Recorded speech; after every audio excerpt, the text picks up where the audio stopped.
Here is a method in which you can take a card from the center of the deck, like for example the king. You can spread the cards on the table just like this, and you can even have your eyes closed because you can instantly just feel when to take the card from the cards themselves. The card from the cards from the cards.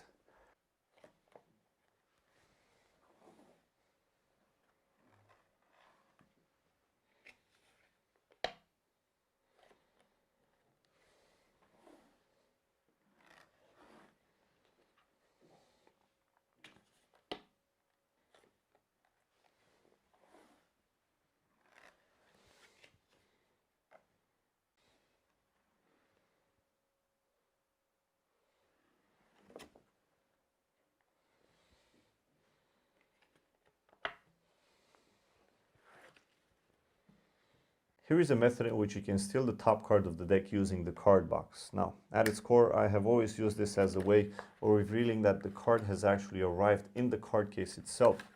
You can also steal the card as you are spreading the cards on the table. Obviously, the spectator doesn't know that their card is on top of the deck.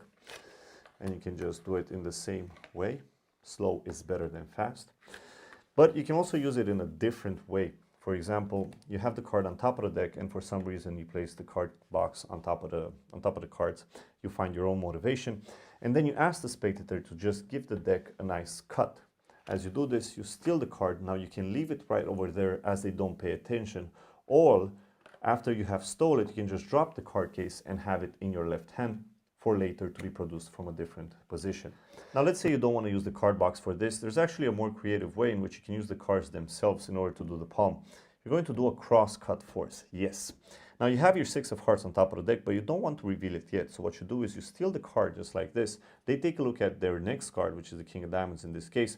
And then when you place the packet back down, now you have the card that you stole back on top. So when you can have another spectator take a look at the card as well.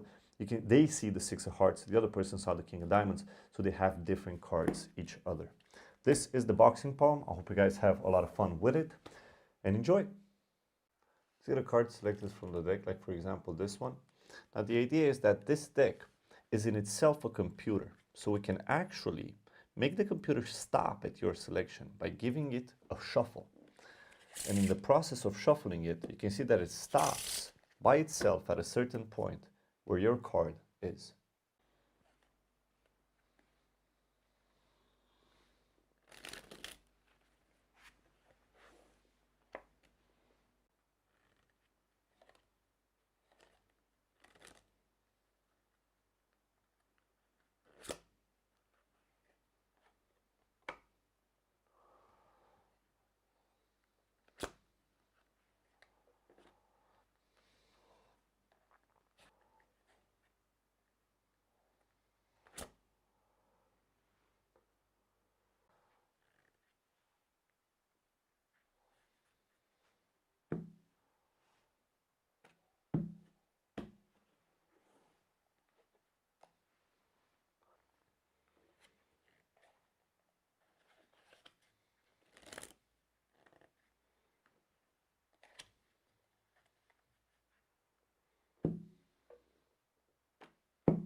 There's nothing more beautiful than finding a card in a visual way.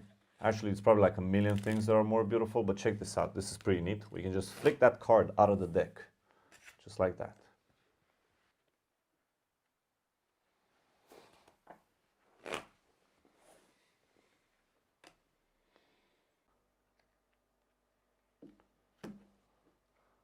I think everybody's good at something, and magicians are great at finding people's selections. So let's get a card selected from the deck, like for example the 3 of diamonds, which we can leave back somewhere in the center of the deck, just like this. The idea is that what if, instead of just going through the cards and taking the card out and saying, hey, that's your card, what if we use a card from a different deck to actually find your selection? And watch, we can take it, just place it somewhere in the deck and hope that at that position is going to be exactly the 3 of diamonds. Now, isn't that fun? We can try it again, don't worry about it. You can place the 3 somewhere in the center. And with practice, you can kind of estimate where it is. You can just go Just like that, instantly, at one single position. This one, the ace. Ace, that's something. Okay, but what, that would have been boring. What if instead we can take the joker and just turn it into your selection? Let's get a card selected from the deck, like for example, the 10 of diamonds. We can take the 10 and place it down on the table, and in the process of doing that, we can switch it out for the ace of spades.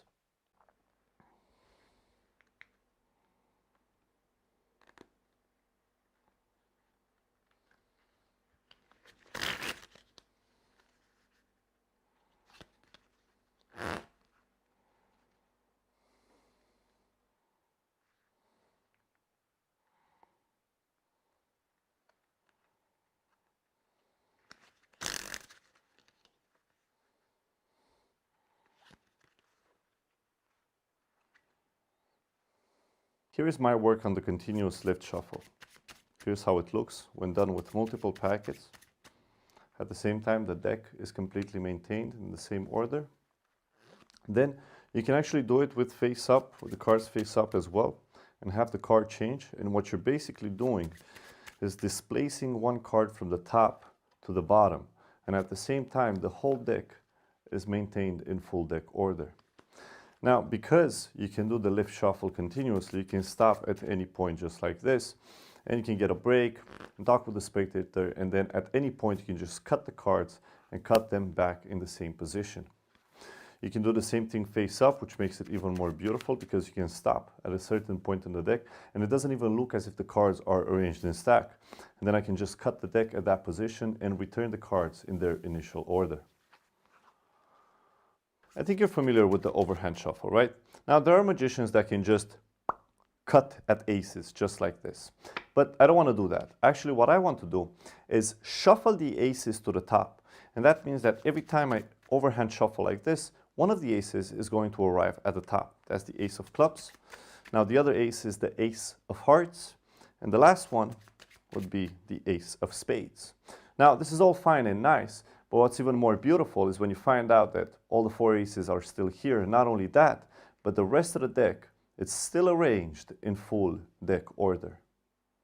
Here is a method in which you can reverse a card from the center of the deck in a double undercut. This is very useful if you would like to maintain the order of the whole deck and reverse one single card at the same position inside your stack. Let me show you a method in which you can displace cards from the top of the deck and then cut them in the center. We can do this with just a small waterfall like this. That's the first 10. We can leave this one face up on top of the deck, and it will actually help us with a little bit of cover so that we can cut to the other 10, which were previously on top of the deck.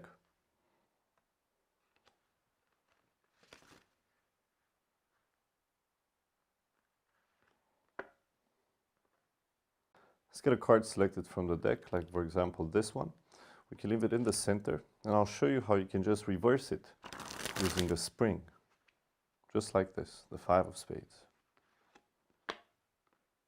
Here is a method in which you can fairly square up a playing card in the deck. There are no sudden movements to this. You can just cleanly push it in, and then at any point you can just cut it to the bottom of the deck.